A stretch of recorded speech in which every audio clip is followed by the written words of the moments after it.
Top tips for writing a resume that stands out. Know what common mistakes to avoid on your resume. In this video, we shall answer the following questions. How can mistakes on my resume affect my career? What are some examples of common resume mistakes? How do I avoid common resume mistakes? No matter where you're applying for jobs, the people doing the hiring are likely reading many resumes. This means that even if your resume is packed with impressive skills and experience, it's hard to stand out from the crowd.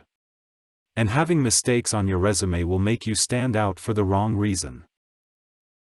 Beyond typos, there are plenty of other mistakes people commonly make on their resumes, such as making them too long. A 3 or 4 or 10-page resume simply won't get read closely. A crisp, focused resume, on the other hand, demonstrates an ability to summarize, prioritize, and convey the most important information about you. As you write and revise your resume, pay attention to length. 1 page is ideal, but if you need to go longer, a good rule of thumb is 1 page of resume for every 10 years of work experience. The sole purpose of a resume is to get you an interview. That's it.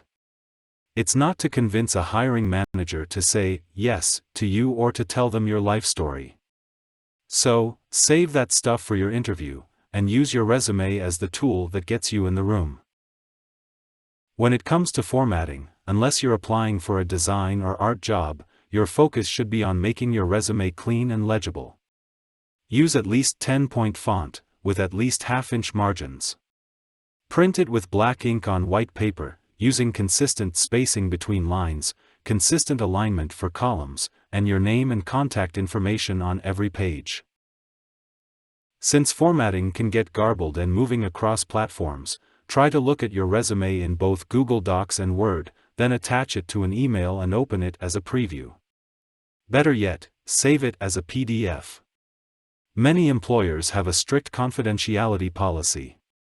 For example, if you work for a consulting firm, you might be barred from sharing names of clients.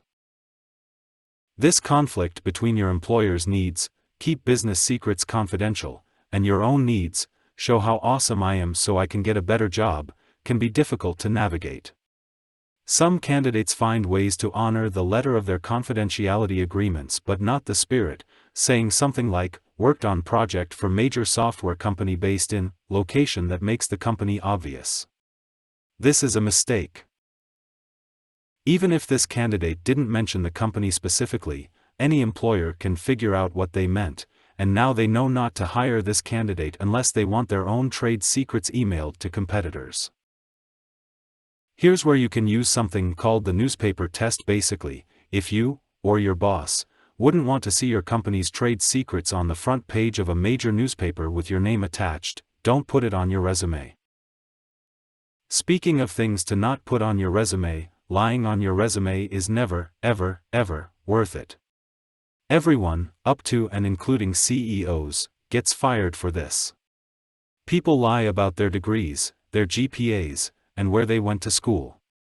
They exaggerate how long they were at companies, how big their teams were, and how impressive their sales results were, to name just a few.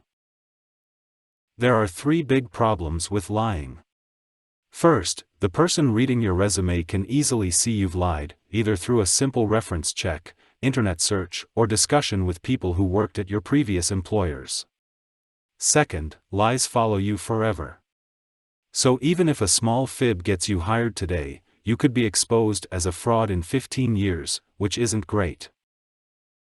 Finally, your resume is a prospective employer's first impression of you, and a lie is a bad first impression. Lying to an employer at the beginning of your relationship will show them that you aren't trustworthy. Once again, thanks for watching and hope you have learned something new. Do subscribe and see you in the next video.